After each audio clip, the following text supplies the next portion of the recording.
Experiencing persistent problems with your iOS mail app? After encountering the same frustrating issues and exploring numerous solutions, I've identified several effective approaches to resolve the mail categories bug, and I'm ready to share them with you.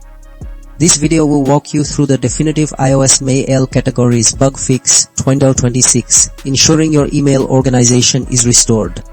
First, force quitting the mail app clears its memory and restarts processes.